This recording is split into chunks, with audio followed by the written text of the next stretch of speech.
Welcome back everyone to another video. Today we're going to see how to turn on guided access on iPhone.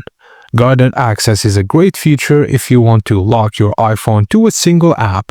It's perfect for kids, demos, or staying focused. Here's how to turn it on and set it up. First thing, open the Settings app on your iPhone, then scroll down and tap on Accessibility. Find and select Guided Access, then turn the Guided Access toggle on. This will activate the feature, but you still need to set a passcode. Now open Guided Access, it's turned on, tap Passcode Settings. Select Set Guided Access Passcode, then enter a passcode you want to use.